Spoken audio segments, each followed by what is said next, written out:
I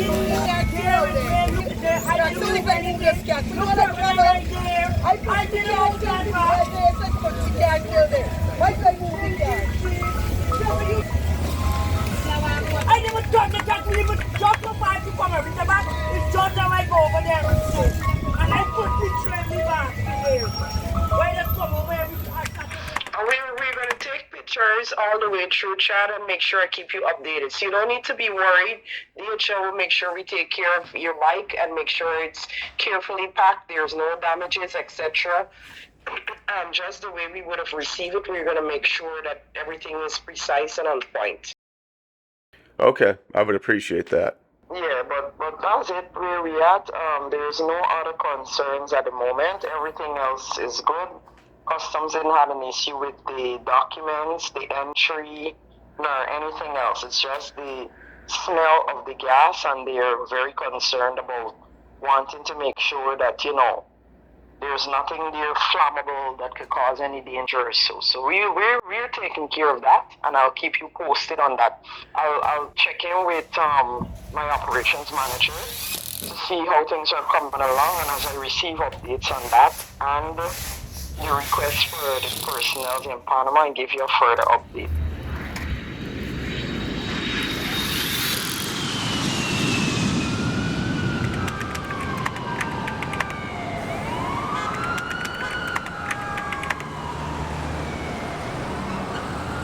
The package departed from Georgetown, according to my system, on February the 12th, and it was supposed to arrive to Miami, the next station. However, it didn't arrive. The package is, probably stuck somewhere, so they need some information to clear it. That's what I can see here on my end. So it never made it to Miami. It's been in Georgetown this entire time? That is correct. We do not have any other physical scan after that. Look at this. I'm a USA agent and cannot help you with this tracking number. According to Guyana, the motorcycle is in Panama. According to Panama, the motorcycle is in Guyana. And according to the internet, the motorcycle is in the United States. We have no idea where the motorcycle is right now. And apparently, neither does anyone else. So it's officially been 2 weeks. 2 weeks to lose a motorcycle that we were supposed to have in 2 days. Okay, everybody, this is day number 17 of our DHL ordeal. Everybody, Monday, right now we spoke to two different representatives from DHL USA today. They're not willing to help us out. They say everybody have a chance on Guyana. Guyana has ghosted us. Numbers in our DHL balance. And one representative wait for his number.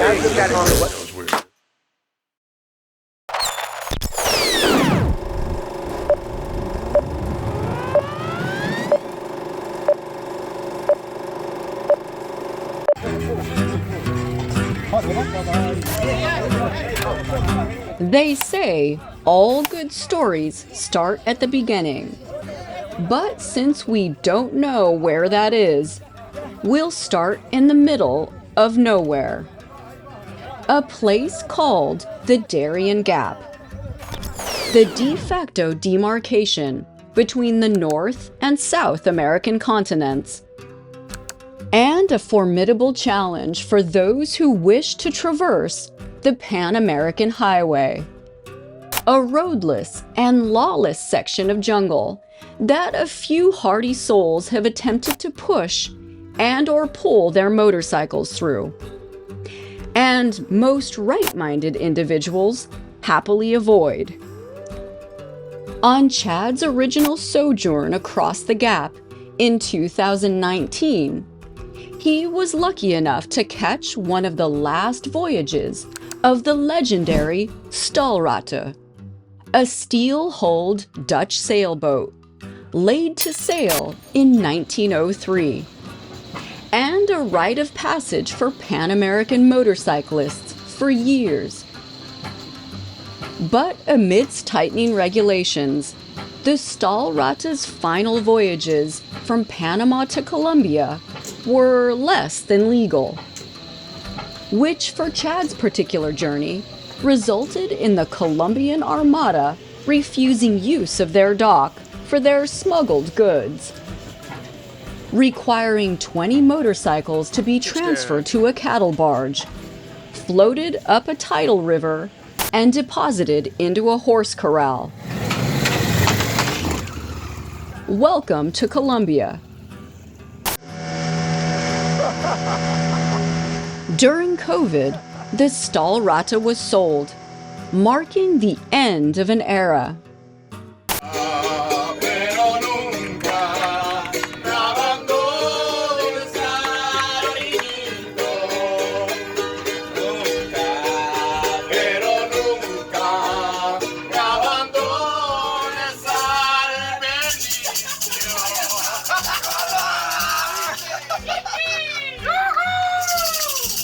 Just about the same time, as the dust of the pseudo-pandemic was settling, Chad was tapped by ADV Pulse to write an article detailing the new rules of crossing the Darien Gap.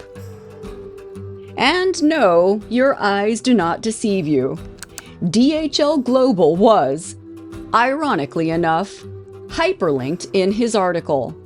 But I digress.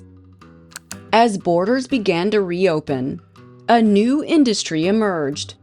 Companies like Overland Embassy, catering to those needing to get their wheels from point A to point B, filled the void left by the Stahlrate, and would have been ideal for our return journey north. Except for one critical issue. We were far afield of the normal shipping routes.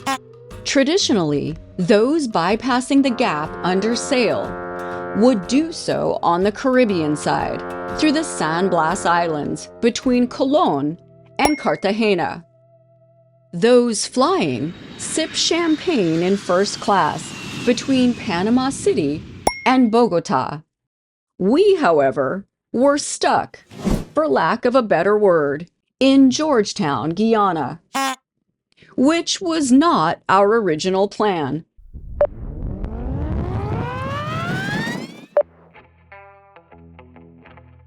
We had been on the road for the better part of 5 years, and were slowly winding our way north, with Colombia in our sights. When, just a stone's throw away from the border, we ended up here, in Coca, Ecuador, a seedy port town on the shores of the Napo River, one of the Amazon's largest tributaries. From here, the rough plan had been to continue north, tour Colombia, visit a friend in Medellin, ride to Bogota, and catch a flight to Panama. Easy peasy. Well, easy for some perhaps, but we are easily distracted. And the next thing we knew, We're gonna need a bigger boat. we were on a boat. And another boat. And, well, you get the idea. Along the Napo and Amazon rivers, through just about every condition imaginable, across Ecuador, Peru, Colombia, Brazil, with plenty of time along the way to devise a new plan. We would continue to the east coast of the South American continent, break north through Brazil, French Guiana, Suriname, Guyana, and Venezuela. From there into Colombia and onward to Bogota, a 10,000-mile detour, give or take. But who's counting?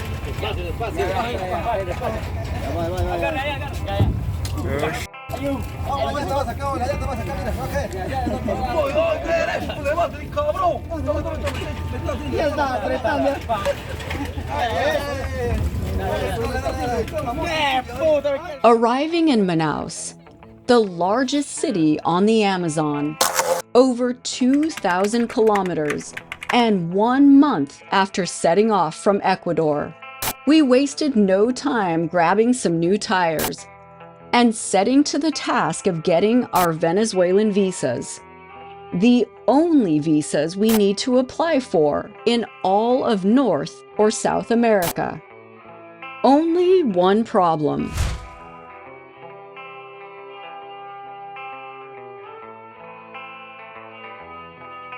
Despite the fact that good old Google listed current hours and contact information for the Venezuelan consulate in Manaus, it was, in fact, boarded up and long abandoned. It turns out the only consulate or embassy that is still operational is in Brasilia. We weren't necessarily planning on going to Brasilia, but we might not have any choice. Yeah, we might be kind of stuck. Yeah, we're going to have to figure some things out. Brazil's capital city, as it turns out, was about 3,500 kilometers by road in the wrong direction. Way down here, in the center of Brazil. We were indeed going to have to figure some things out.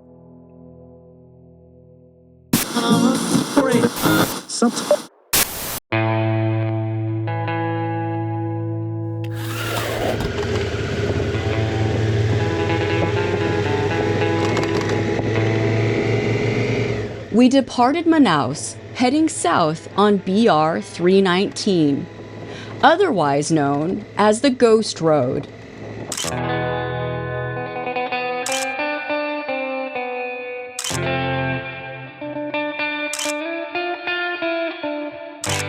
Our hearts set on traversing the Trans-Amazonian Highway. We had dismissed any schemes of riding south to Brasilia after speaking with a Canadian rider 2 days prior, who himself was struggling to obtain a Venezuelan visa. He was planning to fly to the embassy in Bogotá and promised to keep us updated on his progress, figuring it would take us another month to cover the 5,000 odd kilometers of red clay roads to the Atlantic coast. We would have plenty of time to get the situation sorted. Or so we thought. A month later, we arrived in João Pessoa, successfully traversing the width of the South American continent through the heart of the Amazon, and started the ride north. While the border dispute between Venezuela and Guyana raged on. Meanwhile, the United States' support of Guyana only added fuel to the dumpster fire that was U.S.-Venezuelan relations. As a result, obtaining tourist visas as Americans had become nearly impossible.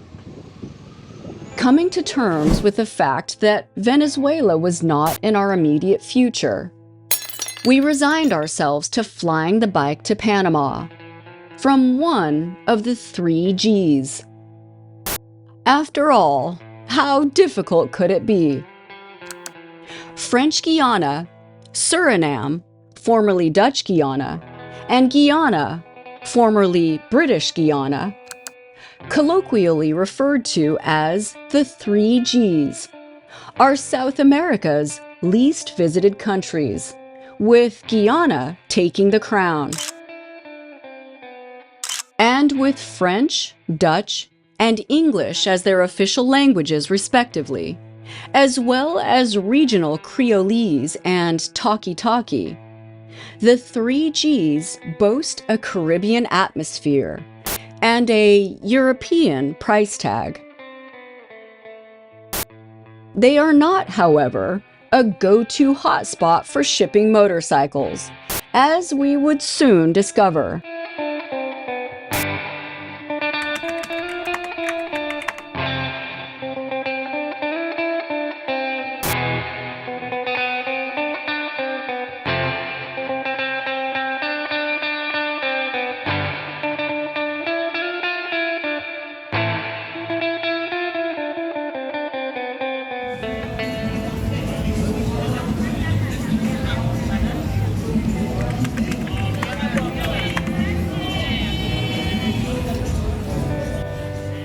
Despite tapping local contacts and reaching out to nearly a dozen different freight forwarders, shipping, and customs agents, by the time we reached Georgetown, we had received exactly 0 quotes.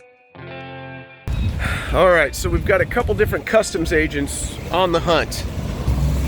Shipping looks like it's going to be complicated. So it looks like the best option might be to fly the motorcycle. But then we have to deal with all the necessary evils like taking the battery out, draining the gas, draining the oil, crating the motorcycle, which is just, you know, one more step and another pain in the butt and added costs. But, you know, at this point, beggars can't be choosers. We got to do what we got to do. So, man, that is, they are not playing around with that barbed wire right there. That is three layers of barbed wire. Triple the fun. Okay, so we just got our first of 2 quotes back for air freight for the motorcycle from here in Guyana to Panama. And the non-priority quote was just over $3,000. The priority quote was $5,000. And that didn't include transport or crating or customs fees or any of that. So it's absolutely bananas. I mean, $5,000, that's what people pay to ship an entire rig from Europe to South America. And we're talking about like a 3-hour flight. So, yeah, at this rate, we're not going anywhere fast. But I'm walking to the DHL office right now. And we'll see if I could talk to somebody over there. All right, here's the DHL office. We'll walk in here, see if anyone can help me.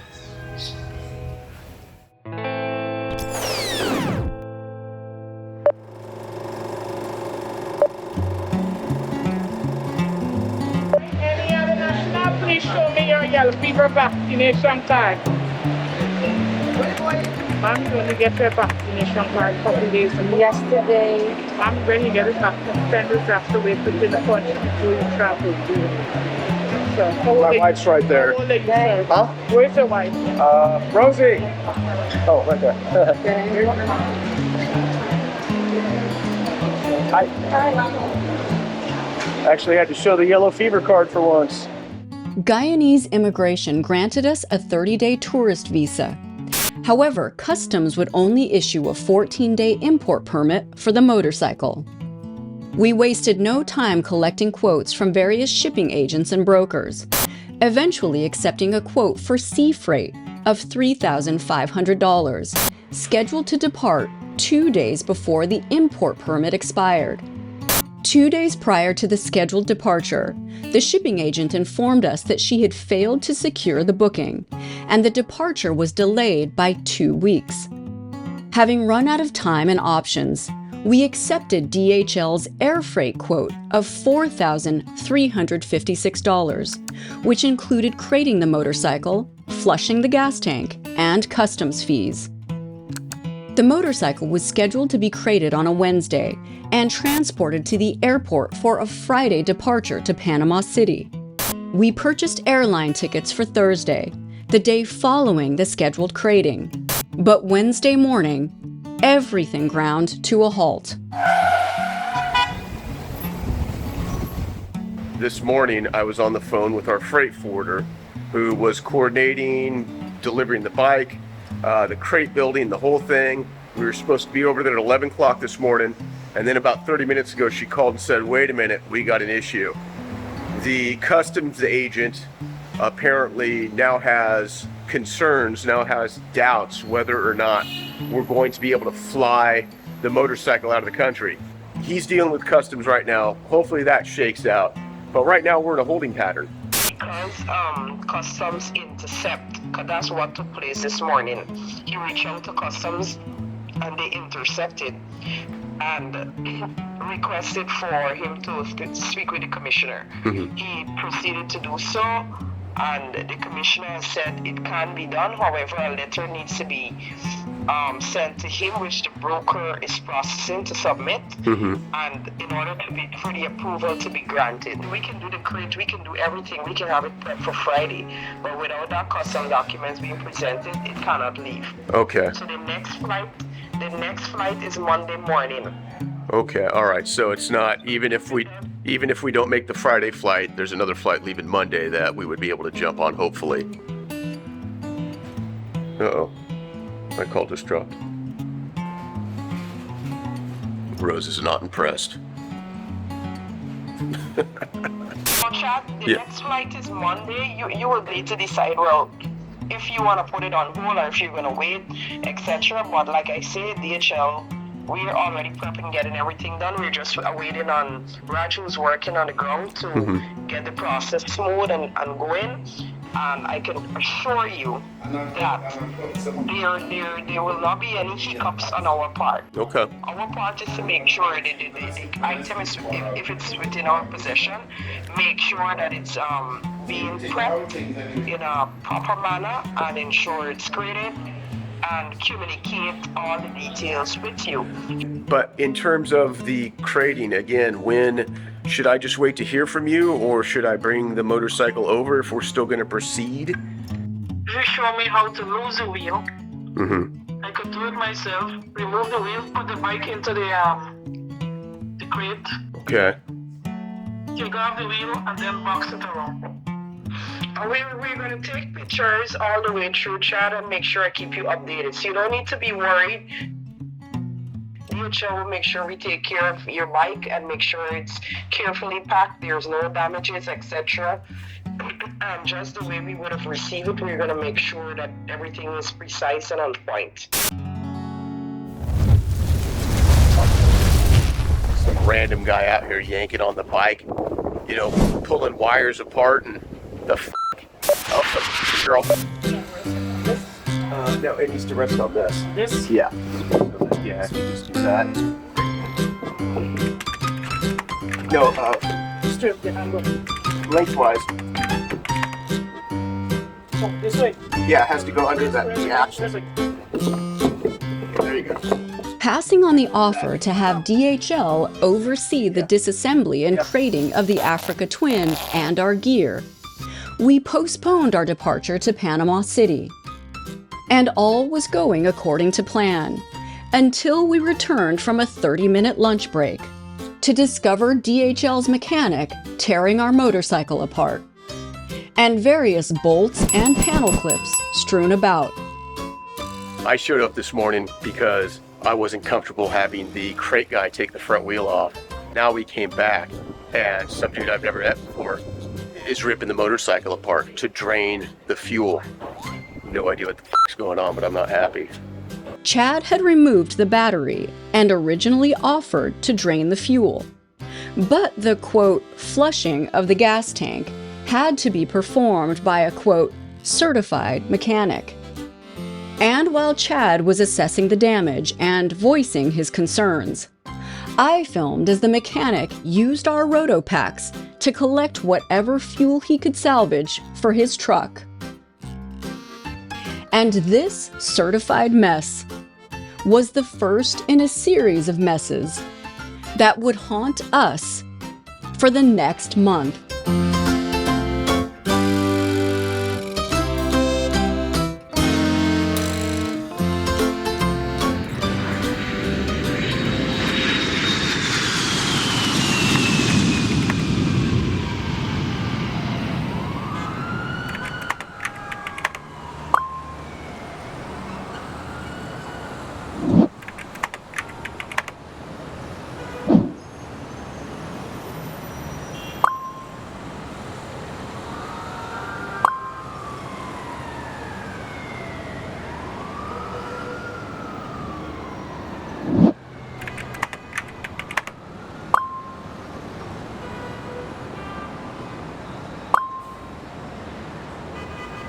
Yeah, but that's it where we at.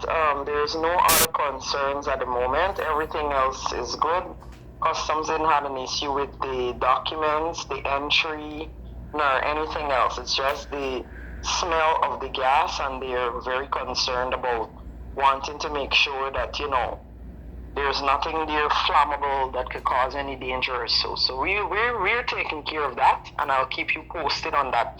I'll check in with my operations manager to see how things are coming along, and as I receive updates on that and the request for the personnel in Panama, and give you a further update. Okay, well, like I said, be sure that they check the gas cans. It's not the fuel tank. I promise you, it's the gas cans.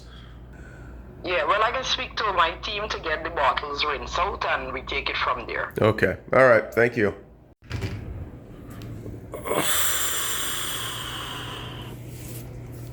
I guess we're going to be in Panama for another week.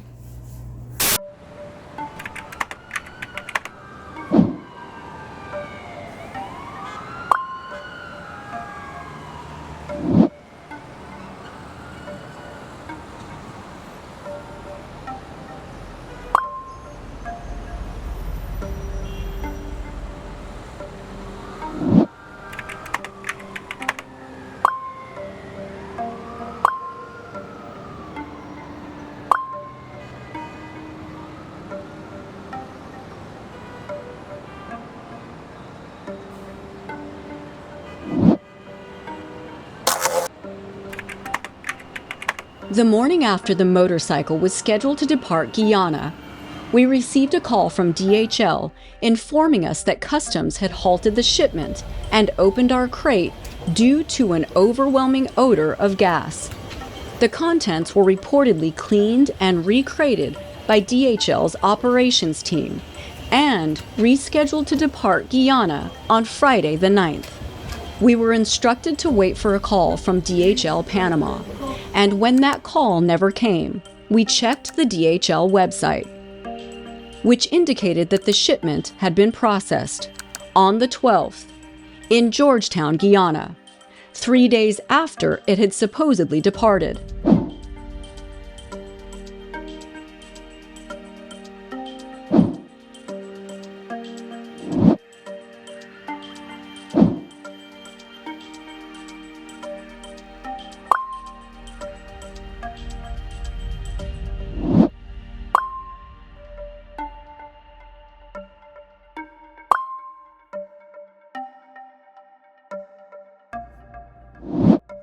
This was the first time we had heard anything about Miami, Florida, but it wouldn't be the last.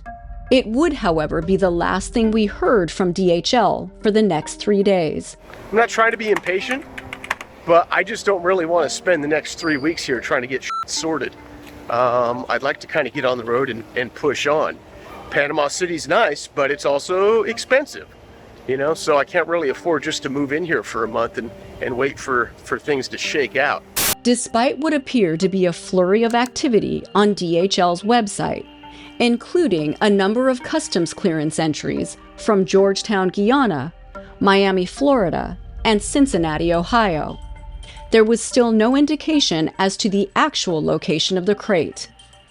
According to DHL's website, a customs clearance event indicates progress in the customs clearance process, such as physical inspection or document submissions. The shipment is still in progress but has not been cleared yet.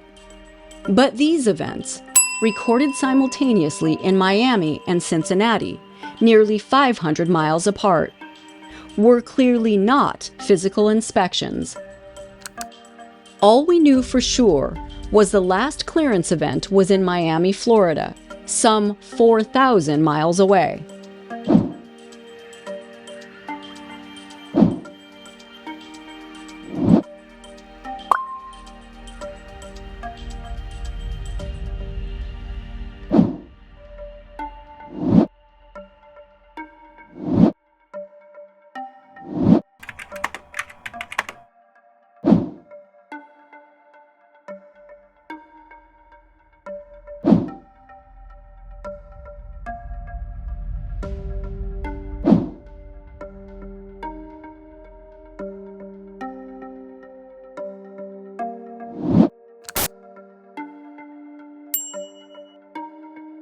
So the situation has just gotten ridiculous. I spent about 15 minutes on the phone with our DHL representative in Georgetown, Guyana.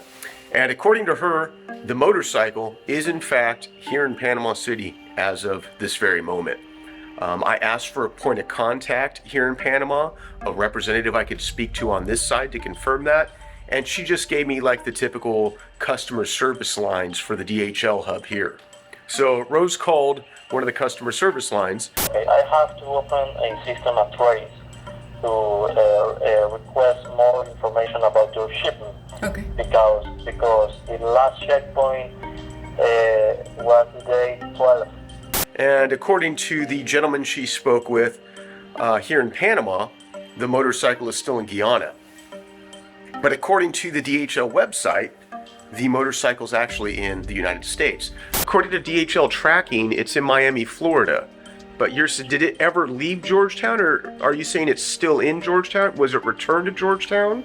Do you have any idea? The package departed from Georgetown, according to my system, on February the 12th, and it was supposed to arrive to Miami, the next station. However, it didn't arrive. The package is, probably stuck somewhere, so they need some information to clear. That's what I can see here on my hand. So it never made it to Miami. It's been in Georgetown this entire time? That is correct. We do not have any other physical scan after that. According to Guyana, the motorcycle is in Panama. According to Panama, the motorcycle is in Guyana. And according to the internet, the motorcycle is in the United States. We have no idea where the motorcycle is right now. And apparently, neither does anyone else.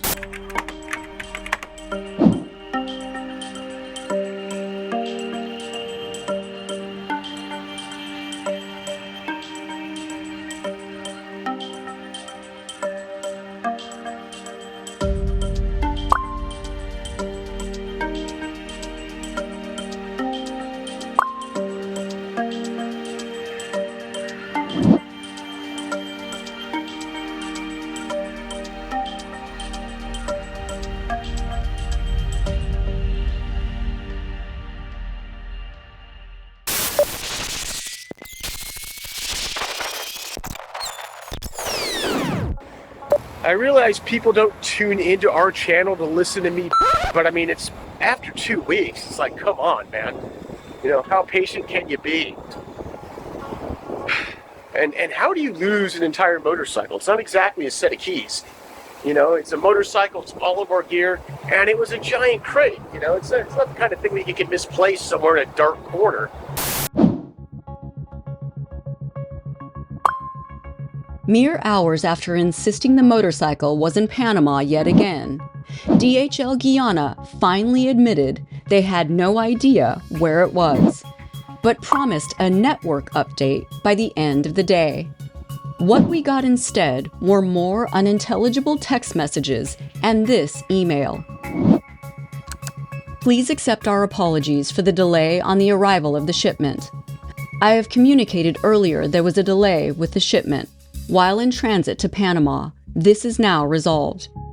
The shipment is being expedited by our operations manager for the Caribbean into Panama. I will keep you updated on the progress.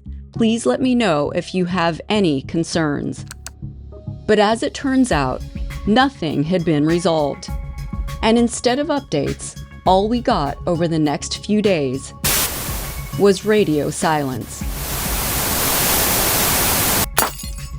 It was at that point we started airing our dirty laundry on social media. Okay, everybody, this is day number 17 of our DHL ordeal. It's a Monday. I spoke to two different representatives from DHL USA today. They're not willing to help us out. They say everybody Panama or Guyana. They don't have a Guyana has those they're not willing to everybody chat. They're not willing to One of the representatives chatted with us number 3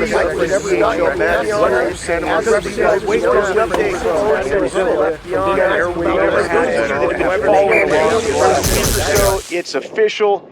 DHL has lost our motorcycle and all of our gear. As soon as word got out, people started reaching out, including some with decades of experience in shipping and logistics, others with contacts within DHL corporate, as well as actual DHL employees themselves. While complete strangers started working on our behalf behind the scenes, comments, messages, and suggestions started flooding in. One in particular was to file a police report in Georgetown.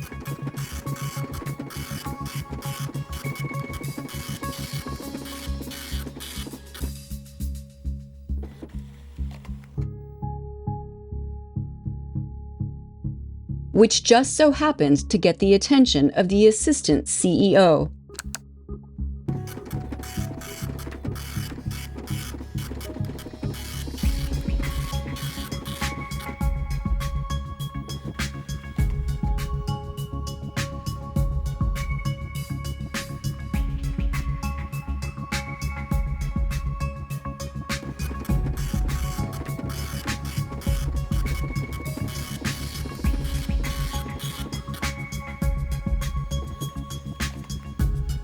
But by close of business, as we had come to expect from DHL, the progress report never arrived as promised.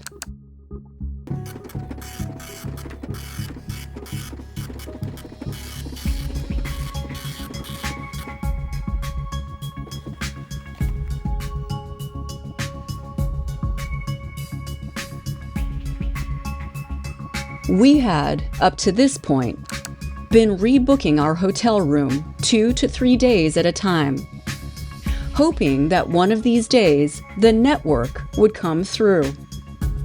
But after 3 weeks of nothing, we had to resign ourselves to the fact that this may very well be the end of our journey.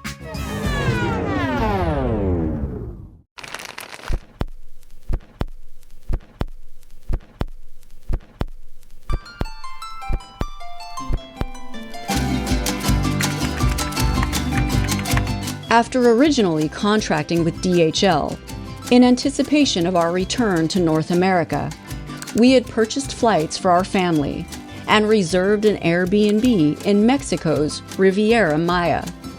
Our way of celebrating over 5 years and 100,000 kilometers on the road, as well as making up for a few missed holidays along the way. But we were running out of time and couldn't afford to keep sitting on our hands in Panama. We started looking at flights back to Los Angeles, but before we left, Chad wanted to take me to the San Blas Islands, the backdrop for his first crossing of the Darien Gap, to both relive the experience and lament what had become an unexpected and anticlimactic end to our journey. A beautiful and bittersweet day trip across the watery line between North and South America, as well as an opportunity to clear our heads and figure out what next.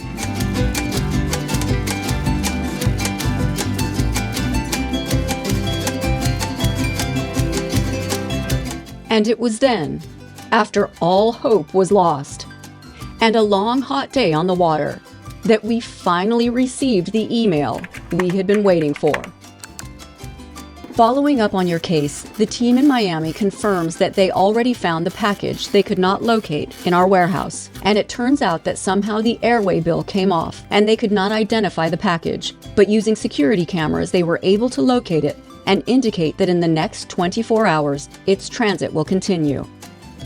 Verified by DHL's website, which confirmed the shipment had in fact departed their hub in Cincinnati, Ohio.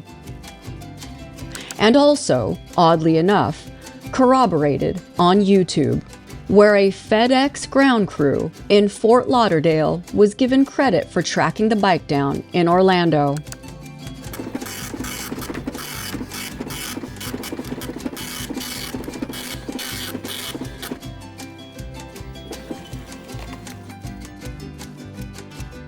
Miami, Cincinnati, Orlando, DHL, FedEx. All we knew was after 3 weeks, the Africa Twin was finally in Panama, albeit on a customs hold for the next 3 to 4 days, after which DHL intended to deliver the motorcycle to us in a crate to our hotel. Okay, yeah. what day you will stay at the hotel? Oh, we'll stay here as long as we have to. I mean, we've been here for over 3 weeks now. Around Monday or Tuesday, this shipment will be released from customs. Remember that this is a shipment of a large dimension or large weight. Right. It will be delivered by truck, so he needs to be prepared. I didn't realize you were going to be delivering it to us. Which, logistically, would have proven difficult. So instead, we arranged to pick it up from their warehouse as soon as it was released by customs. All right, here we go with DHL. They got our crates somewhere. Let's see what they got. And it was there that we were finally reunited with our long-lost Africa twin. Still kind of have a 2 wheels, 3 sheet sticker, a little bit. I guess that did better than the Waybill did, but it's clearly been opened. Not only had a lot of the original screws been replaced with nails, it's also interesting to note that the crate had at least 3 Airway bills. But at the time, we were far more interested in taking stock of our gear than counting stickers.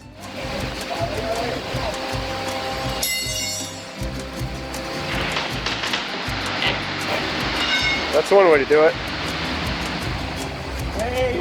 But no sooner had the bottle been uncorked that we realized we may have an issue. Well, I don't know what the hell happened here, but that's not ideal. Somehow the axle came out. The bike had clearly not been properly resecured. And somehow, inexplicably, the front axle had managed to rotate out of the front forks. Which is not only baffling, but, dare we say, damn near impossible. Resulting in the weight of the bike coming to rest on the front tire, now wedged between the crate and the bash plate, as well as one of our side boxes, covered in fresh aluminum shavings, where the buddy peg had left its mark. Well, clearly, things are a bit more worse for wear.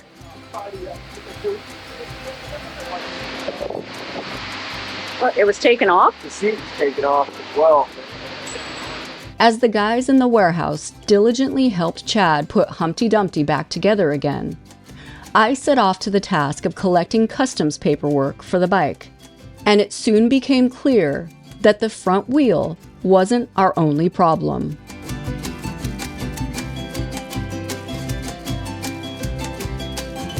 Apparently, someone had submitted the incorrect forms to the Panamanian authorities, and although the shipment had been cleared by customs, we did not have the necessary permit to legally ride the motorcycle in Panama, which apparently would take a few more days to rectify.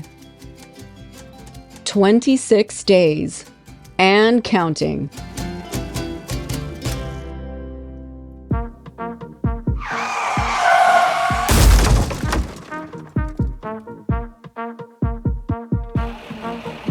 Back at DHL, they're not going to let us pull the front wheel off the bike to take it to a mechanic, so we have to pick the bike up.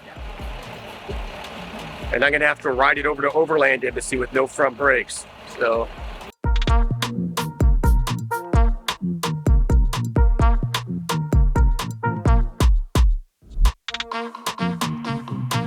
now DHL is refusing to release our motorcycle until we clean up the mess that they made with customs. But yeah, this is the second day in a row we've come down to DHL Panama, and they were gonna let us ride out of here yesterday until we pointed out that the customs paperwork was incorrect. And now that we've come back today to retrieve the motorcycle, they won't let us take it. So now DHL Panama is holding our motorcycle hostage.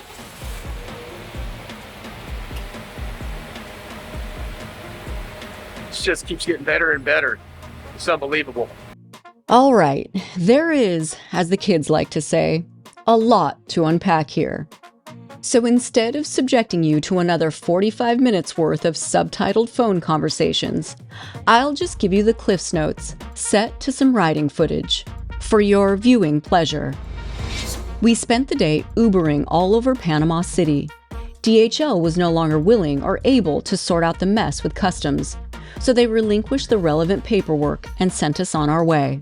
After arriving at the Autoridad Nacional de Aduanas, we listened as the department head lambasted DHL Panama over the phone for failing to give us the correct paperwork. The folks down here at Aduana, they're not really all that fond of DHL either. DHL Panama then promised to email us an official custody notice by 8 a.m. the next morning. But, predictably, I guess 3.5 hours late, they said another 10 minutes, which is actually what they told us an hour ago as well. Give us 10 minutes, so... Eventually, only 5 or 6 hours late, we got the letter, which we traded, along with a sticker, for our temporary import permit. And finally, 5 days after it landed in Panama, we had our bike back, albeit on shaky legs. Gracias, ciao.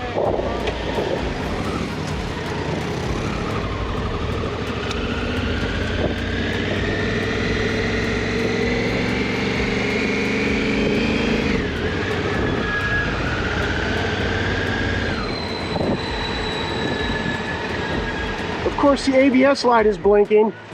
I've got no front brake unless I pump it. Watch this. As soon as I move forward, now watch the front brake. All the way down. All the way down. If I pump it, then I have pressure.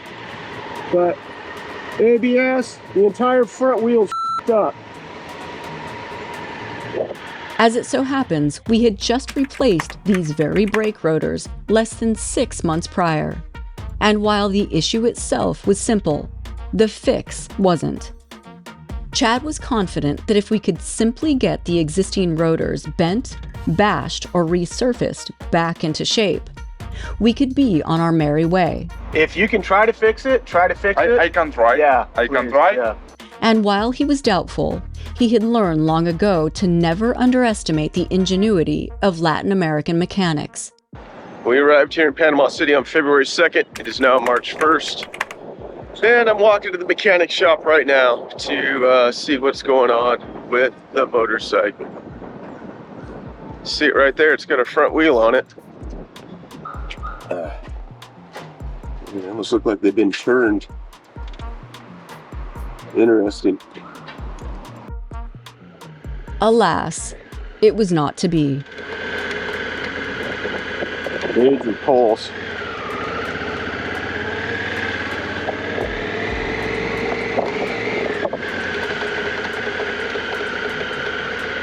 Wow.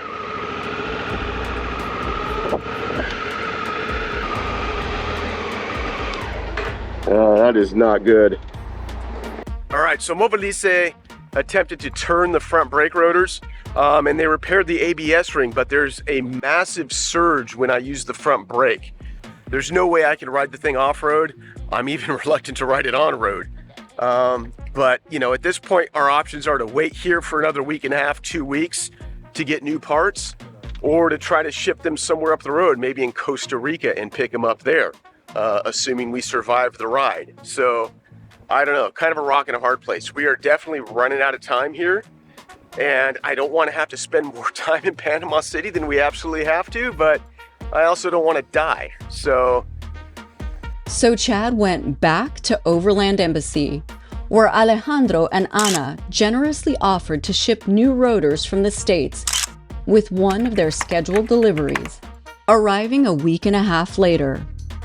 So hopefully that does it. I'd hate to have waited all this time and found out there was something wrong with the calipers, but to be honest with you, nothing would surprise me at this point. So. But luckily, that did the trick.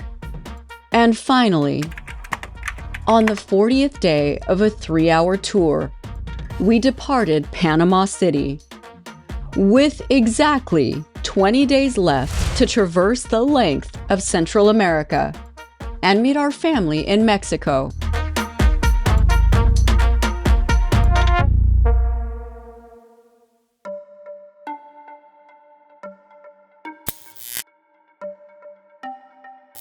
And I can assure you that there will not be any hiccups on our part. Our part is to make sure that the item is, if it's within our possession, make sure that it's being prepped in a proper manner and ensure it's graded and communicate all the details with you.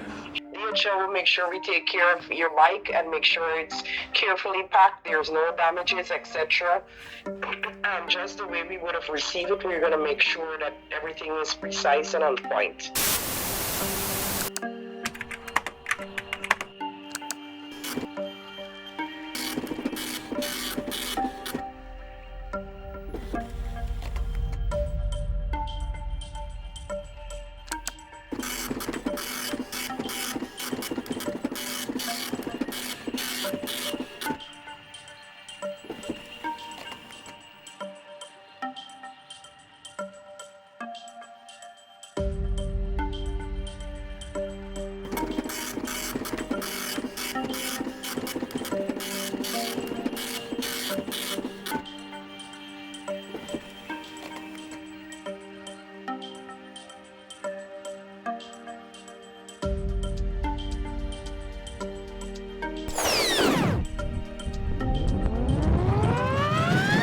After departing Panama City, we eventually made our way to Mexico, where we spent an amazing week with family, before completing the ride back to Los Angeles some 3 months later. By which time, absolutely nothing had been resolved with DHL. DHL Panama's customer service confirmed that management was well aware of the damages and were engaging with DHL Guyana to expedite a formal claim. Guyana responded almost immediately by shifting blame to both Guyanese and Panamanian customs officials.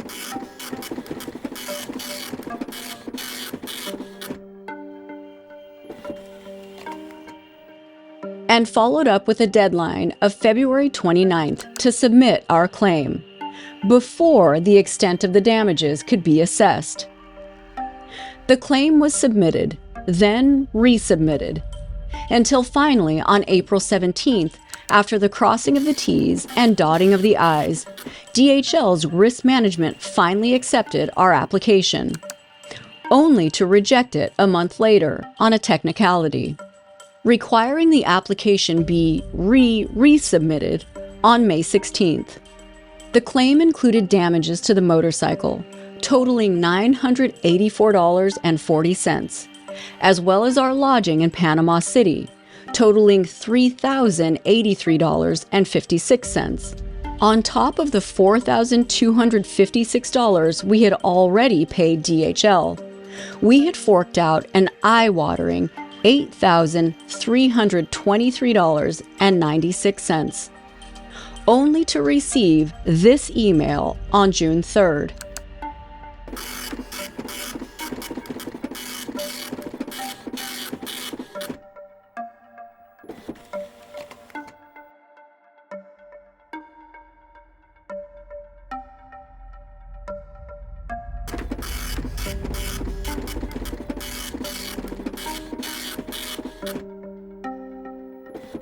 DHL had generously offered a settlement of $100 cash American, a mere drop in the bucket, considering what DHL spends wooing motorcycle fans.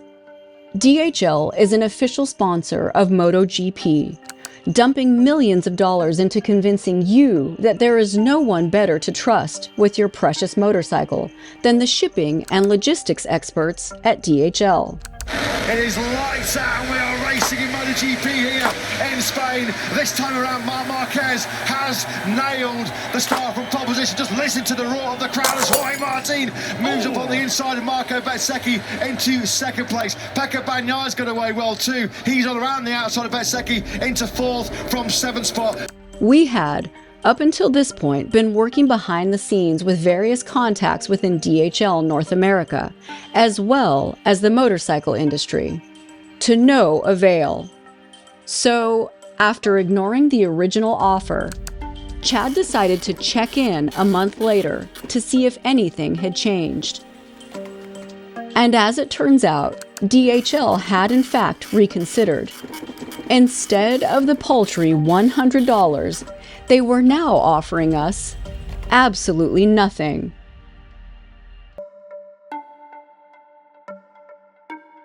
Based in part, according to DHL Guyana, that they had not heard from us for the past 3 months, which was an absolute lie. At this point, it was no longer our responsibility to protect the hard-working employees at DHL that may get caught in the crossfire, and we declared war. On August 6th, we launched our #BoycottDHL campaign on social media, which not only got hundreds of shares, but apparently got someone's attention at DHL. And less than a week later, we received this email. My name is Paulo Jimenez, and I am the DHL Customer Service Director for the Caribbean. I am reaching out to you as I received your claim regarding your DHL shipment from Guyana to Panama. First of all, I would like to apologize for the inconvenience you had with the service. After reviewing all of the information, we have decided to approve your claim. Months after DHL USA had washed their hands of the issue, they apparently had a change of heart. And although they would not reimburse us for our lodging in Panama City, they did agree to reimburse us the original freight charge of $3,809.61, for a grand total of $4,794.01, which was transferred directly to our bank account on August 26, 2024, courtesy of DHL Guyana.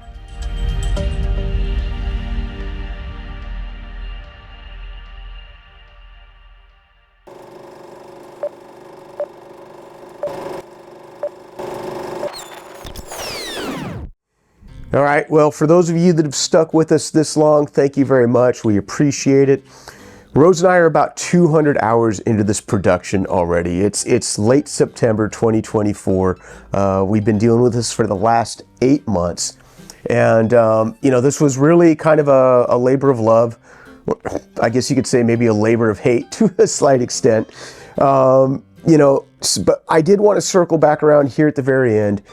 We've already been on social media, as you saw in the video. We've posted some of this up, and we've received some comments and some questions. So I wanted to kind of head those off at the pass, because I already know what some of the common questions are, and answer them here in kind of this wrap-up, this postmortem. But before we do that, I would be remiss not to address the topic of DHL.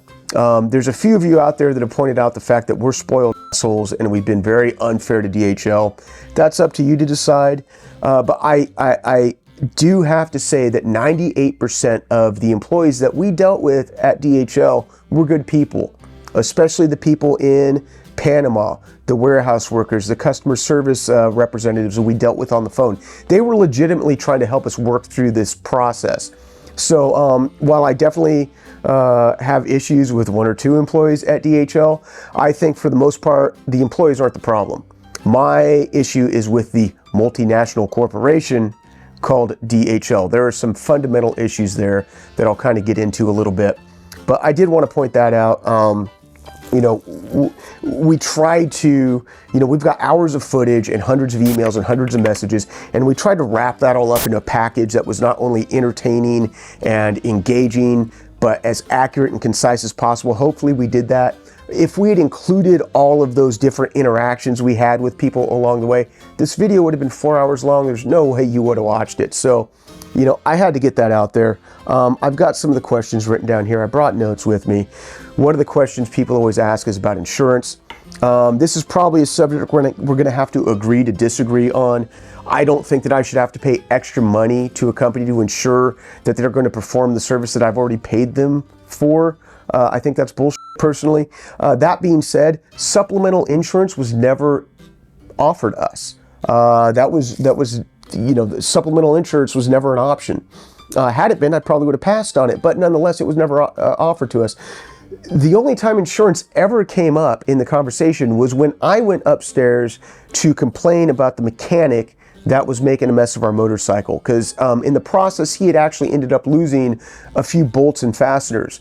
And so I went upstairs to talk to our sales rep, and she assured me, don't worry, DHL is insured for issues like this. You're completely covered. That's the only time insurance was ever mentioned until it came time to collect. And then, of course, insurance denied the claim. So I don't know that had we paid for supplemental insurance, anything would have changed. Insurance companies make money by denying people's claims. So, you know, again, we'll probably just have to agree to disagree on this. After traveling for many, many years in Latin America, you have to understand that things operate differently, you know, than they do back home. So while, you know, you've got your medical insurance and your homeowner's insurance, your renter's insurance, whatever it is, your automobile insurance, that's not necessarily how it works in the rest of the world. As an example, I had a cavity filled in Brazil. There were no forms, there was no insurance, there was no, I didn't fill anything out. I sat in the chair, he filled my cavity, I paid him like $60 by the time we shook hands, and that was it. There were no x-rays, nothing. It was just, you know, done and done. So things operate differently. Things don't always happen the way you might expect them to happen at home. I'll just say that. So yeah, moving on. Why did we continue to stay in such an expensive hotel? That's a great question. Hindsight being 2020, had we known that we were going to be in Panama City for 40 days, we would not have. Rose reserved that hotel when we were back in Georgetown, and we were paying between $80 and $90 a night. The comparable hotels in the area were $200 to $300. So it was a cheap hotel for where we were staying. And we decided to splurge. We're going to stay there for 3 nights. We're supposed to have the motorcycle in a couple days, and we were going to continue. And then it was going to be a couple more days and a couple more days. And so we ended up, for the duration of our stay there, rebooking that room for 2 to 3 days at a time. Had DHL Guyana not lied to us on multiple occasions and said, no, your bike's in Panama, sit by the phone, you're going to get a call, we would have done something different. But like I said, hindsight being 2020, you know, we would have done that differently, but we didn't. So there we are.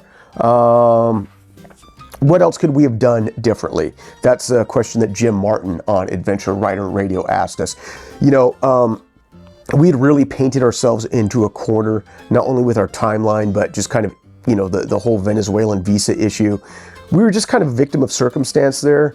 There were a lot of other people that were trying to get visas at that exact same time. Some people did, some people didn't. I heard stories of people that had visas that got turned away at the border. So I don't think there's much we could have done about that. You know, we had made these reservations to get to Mexico to spend time with family, and so we were kind of racing against the clock. And then when things got delayed, you know, we kind of rushed through the process. When we left Georgetown, I still didn't have customs paperwork. I had to beg Guyana to send me the customs paperwork for like a week after we got to Panama City. So that's nobody's fault but our own, the fact that we kind of painted ourselves into that corner. I really should have taken control as soon as we started having issues with the mechanic that spilt gas all over the place. I should have just kicked him out, said, you know, don't touch my bike again, and handle the situation on my own. I didn't do that. Again, hindsight being 2020, that's something that I should have done. So obviously we're somewhat culpable in all this. Overland Embassy, huge shout out to Alejandro and Anna for not only hooking us up with their contacts at customs that helped us smooth that whole situation over, but for hooking us up with Movalise, the mechanic that worked on the motorcycle. Everybody there was awesome. We appreciate it. And this kind of gets into DHL's fundamental issues, because Alejandro had actually, he had volunteered to do an on-camera interview. There were a few people that were going to do an on-camera interview with us, but, you know, like I said, the video is already an hour long. There wasn't enough time for everything, so we skipped on that. But we are, as of right now, or as of the last time he and I spoke, we were the 3rd motorcycle that he had helped get out of this customs hell that DHL had created. And apparently what DHL's doing is they're attempting to permanently import these motorcycles, as opposed to, you know, just issuing a temporary import permit for people that are passing through, they were trying to import the motorcycles as if we were going to live in Panama and have a Panamanian license plate, which is what created the issue with the Panamanian customs officials in the first place. So clearly DHL is offering services that they're not qualified to offer. So that is like a fundamental issue.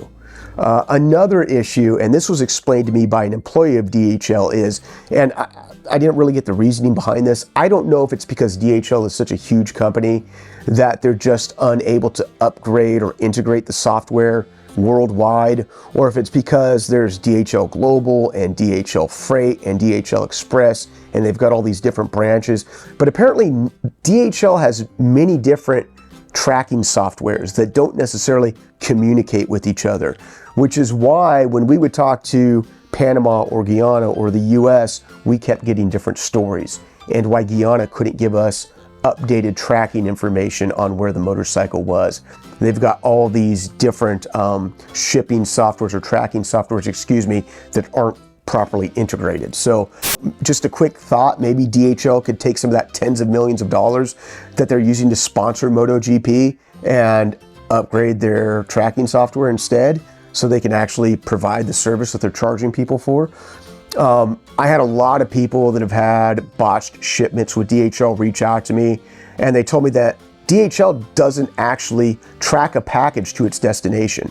And if you don't report a package is missing, it just kind of disappears. They don't actually ensure it gets to where it's supposed to be going. Now, I don't know if that's true or not, but I've had a lot of different people tell me that they had shipments that just never made it to the destination, and they were never informed by DHL.